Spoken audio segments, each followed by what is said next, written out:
गर्भ में दादी सुभद्रा का भी जन्म हुआ। देखिए भगवान का जन्म कहाँ हुआ? भगवान का जन्म हुआ मथुरा में, कंस के जेल खाने में। जन्म तो जेल खाने में हुआ मथुरा में, लेकिन जन्म उत्सव कहाँ मना? कहाँ मना जन्म उत्सव? आप तो कथा सुनते रहते हैं। जन्म उत्सव मना गोकुल। गोकुल में भगवान 4 वर्ष तक रहे, 4 साल तक, और फिर 4 वर्ष के बाद वृंदावन चले गए। वृंदावन में भगवान 6 वर्ष रहे, 6 वर्ष। और मथुरा में भगवान फिर वृंदावन से आए मथुरा में भगवान 14 वर्ष रहे।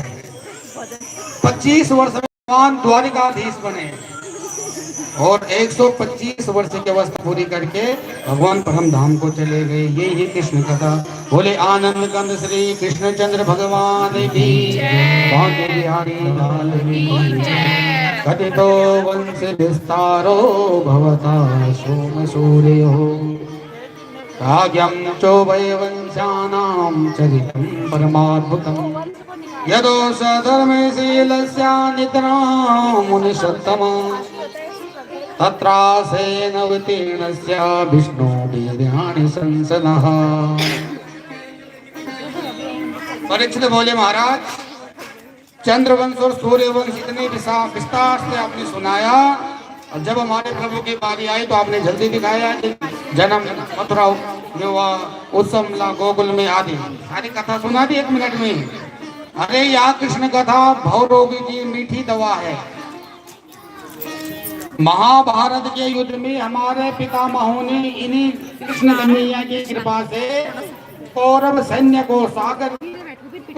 सागर को गाय की खुर की तरफ पार कर दिया। आप जा रहे हैं, गाय का खुर है, गड्ढा थोड़े पैर से कितना होगा, आप आसानी से आगे बढ़ेंगे। ऐसे ही देखिए कितनी षड्यंत्र रचाए थे कौरवों ने, लेकिन भगवान की कृपा से बाद में बांका नहीं हुआ, पांडवों का विजय श्री को प्राप्त हुआ। और हमारे कन्हैया तो अभी घूमने लगे, अभी जन्म में नहीं हुआ, घूमने भ्रमण करना पहले देखिए।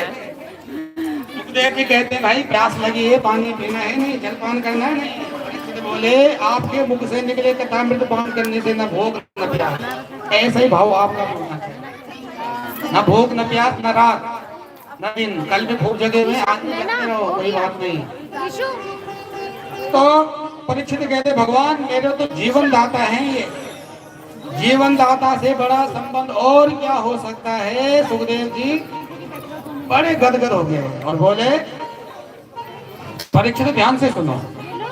पृथ्वी पर जब कंस का अत्याचार बढ़ गया, तब पृथ्वी माता ने गाय का रूप बना करके देवताओं के पास गई, पृथ्वी माता रक्षा करो। फिर देवता ब्रह्मा जी से भगवान की स्तुति करने लगे। सभी देवताओं ने स्तुति करे, प्रभु आप ही अब रक्षा करें इस कंस से। फिर भगवान ने आकाशवाणी के माध्यम से बोला, वसुदेव गृहे साक्षात भगवान पुरुषो परम, जने सत्य तत्प्रियार्थम संभवन्तु नसुर स्त्रियः। ब्रह्मा जी कहते देवताओं, भगवान ने आकाशवाणी के माध्यम से कहा वसुदेव जी की पत्नी देवकी की यहाँ मैं मथुरा में अवतार लूंगा। और भगवान की आह्लादनी साक्षी राधा रानी की वृषभानुनंदिनी बन करके कहाँ प्रसादी में आ गई। इसलिए देवता नहीं देवियां भी चलो स्वागत के लिए राधा रानी की। मथुरा भगवान यत्र सन्निहितो हरि मोक्षदायिनी परम पावन पुरी मथुरा, जहाँ भगवान नित्य निवास करते हैं। मथुरा के राजा महाराज उग्रसेन बहुत ही धर्मात्मा, और इनका बेटा कंस अत्याचारी, दुराचारी, भ्रष्टाचारी, पापाचारी। कैसी हिंसायाम धातु से कंस शब्द बना, अर्थात हिंसा में इसकी स्वाभाविक अभिरुचि है। कंस एक बार इसने अपने पिता उग्रसेन को ही कारागार में बंद बना दिया, जेल खाने में डाल दिया। स्वयं राजा बन गया, सारे लोग इससे दूर हो गए। भाई इसने तो अपने पिताजी को जेल खाने में डाला, हमको नहीं छोड़ेंगे, इसलिए दूर होने लगे।